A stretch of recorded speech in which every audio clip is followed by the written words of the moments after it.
Hola, Hola, ¿qué tal? Buen día, ¿cómo le va? voy hasta Figueroa y Corta y Tagle. ¿Qué opciones tenemos para llegar? Claro, tenemos la opción Corriente, Juan B. Justo Libertador. Si no, tenemos la opción de La Croce Libertador. ¿Y por Cabildo no se puede ir?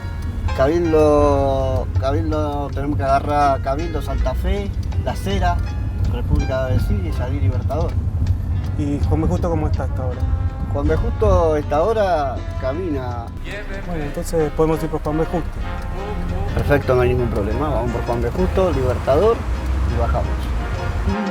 Buena suerte.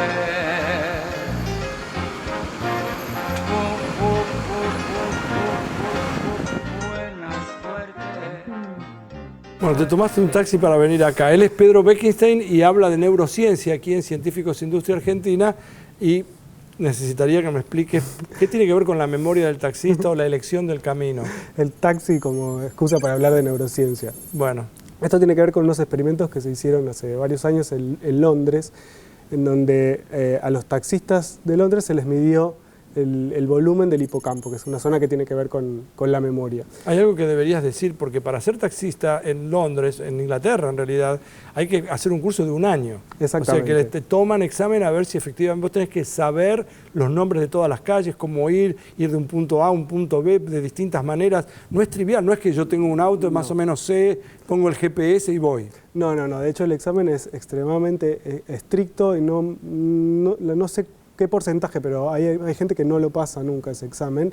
Lo llaman the knowledge en inglés, ¿El conocimiento? Ajá. Los que atraviesan ese examen, que es de 1 año, a esos les midieron el tamaño del hipocampo. Ajá. Y encontraron que el volumen era mayor en los taxistas que habían aprobado el examen. En los que no habían aprobado no era mayor. ¿Y cómo se mide el volumen del hipocampo con una persona viva?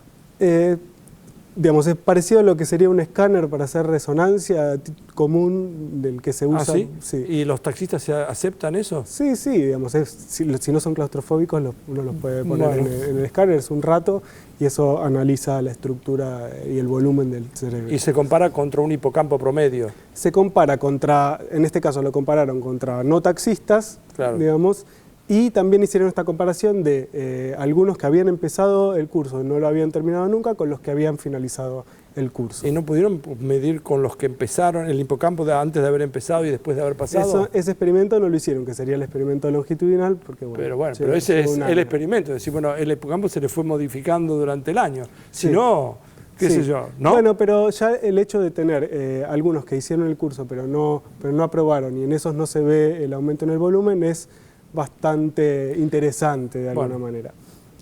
Vos sabés que hay algo que no está bien en Sí, eso. sí, digamos que para establecer causa Sí. y efecto habría que hacer el experimento Y longitudinal. con la misma persona. Sí.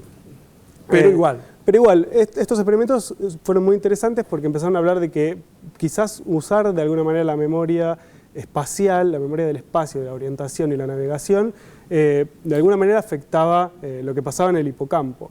Y esto no está sacado de la galera, sino que ya hace muchos años se viene estudiando el tema de la orientación y la navegación en el hipocampo, y de hecho el premio Nobel en Fisiología y Medicina fue para los que descubrieron el GPS del cerebro, Ajá. en roedores, en este caso en ratas, que está en el hipocampo y en una corteza adyacente al hipocampo que se llama corteza entorrinal.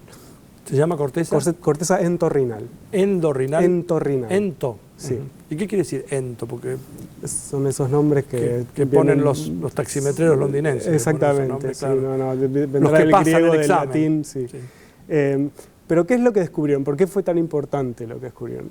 John O'Keefe en los 70 descubrió lo que se conocen como células de lugar o place cells, Ajá. que son unas neuronas que están localizadas en el hipocampo y que solo se activan, solo disparan esos potenciales de acción, esos impulsos eléctricos, cuando los animales estaban en una zona del espacio en particular. Pero cuando los animales se iban de esa zona, las neuronas se callaban, no hablaban más. Ajá. Es como que, bueno, yo estoy acá y me dispara la neurona, pero me muevo un poquito y esa neurona ya no dispara, disparará otra, que yo no estoy midiendo. Ajá.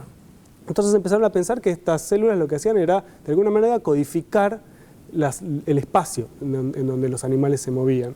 ¿Es invasiva la forma de medirlo? Sí, porque hay que meter un electrodo adentro del cerebro, hasta llegar hasta el hipocampo, y para detectar la actividad. No, yo pensaba eléctrica. hacerlo en humanos, pero desistí en el ratito. En humanos se hace esto en pacientes que tienen epilepsia profunda que no se puede tratar con medicamentos, entonces hay que de alguna manera meter electrodos y tratarlos, y en esos pacientes se estudian algunas cosas y hay algunos indicios de que existen estas place cells en humanos, pero todavía hay que recorrer un poco más de camino para eso.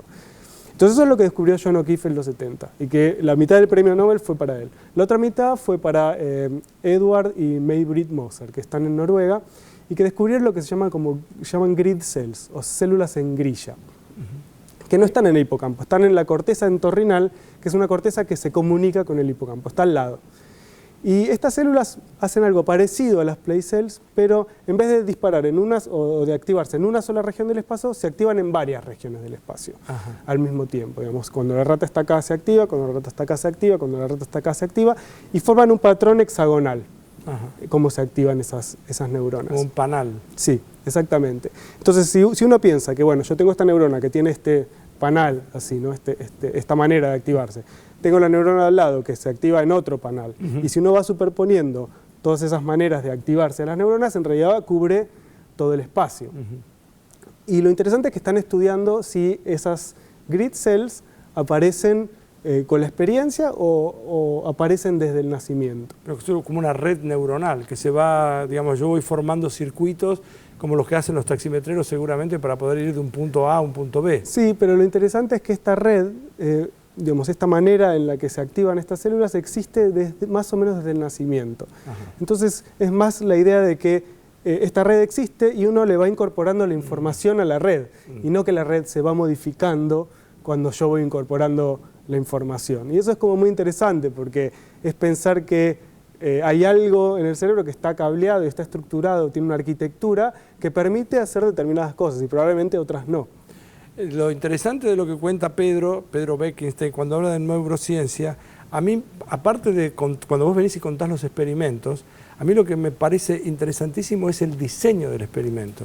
Porque vos tenés que tomar la decisión, primero de conjeturar qué es lo que puede estar pasando, pero después cuando lo querés medir, esto es todo campo virgen, no se sabe, y vos tenés que agarrar y empezar y decir, bueno, veamos, porque vos me contás los que ganan el premio Nobel, y los otros 8 millones que intentaron y que no salió nada, que no les dieron premio, no me contás nada de ellos. No, bueno, pero en este caso, no, ya te entendí. En este caso, estos experimentos fueron replicados por muchos otros laboratorios. No estoy diciendo que quiero decir que el diseño del experimento en sí mismo es una cosa muy interesante. Vos, como te digo, hacen ustedes una cosa maravillosa. Ahora seguimos en Científicos Industria Argentina.